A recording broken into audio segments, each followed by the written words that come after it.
নমস্কার।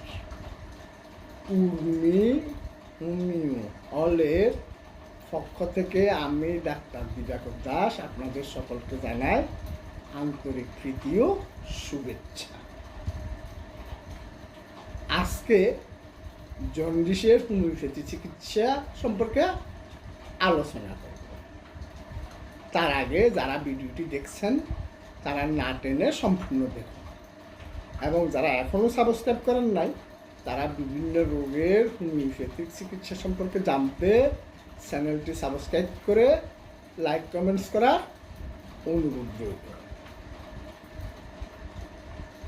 হোমিওপ্যাথিক চিকিৎসায় জন্ডিস সহ সকল রোগের অনেক উন্নত এবং সবচেয়ে কার্যকরী চিকিৎসা রয়েছে, কারণ যেখানে সকল ধরনের রোগের ক্ষেত্রে দীর্ঘকাল অ্যালোপ্যাথি ওষুধ সেবন করতে হয়, সেখানে হোমিওপ্যাথি চিকিৎসায় ততটা সময় লাগে না।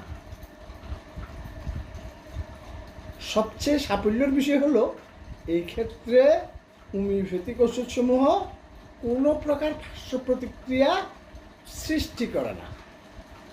তবে আপনাকে অবশ্যই ভালো কোনো হোমিওপ্যাথিক চিকিৎসকের দ্বারস্থ হতে হবে।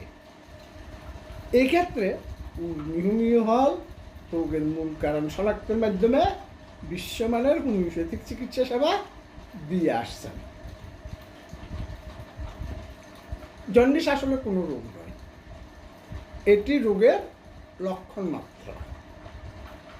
জন্ডিস হলে রক্তে বিলিরুবিনের মাত্রা বেড়ে যায়, যার ফলে ত্বক এবং চোখের সাদা অংশ ও অন্যান্য মিউকাস ঝিল্লি হলুদ হয়ে যায়।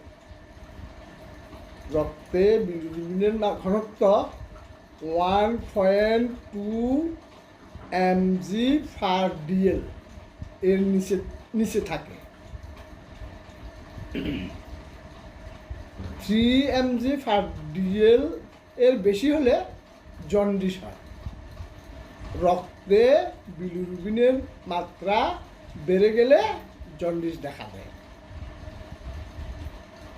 আমাদের রক্তে লোহিত কণিকাগুলো একসময়ে স্বাভাবিক নিয়মেই ভেঙে যায়, গিয়ে বিলিরুবিন তৈরি করে, যা পরবর্তীতে লিভারে প্রক্রিয়াজাত হয়ে পিত্তরসের সাথে পিত্তনালীর মাধ্যমে পরিপাকতন্ত্রে প্রবেশ করে। অন্ত্র থেকে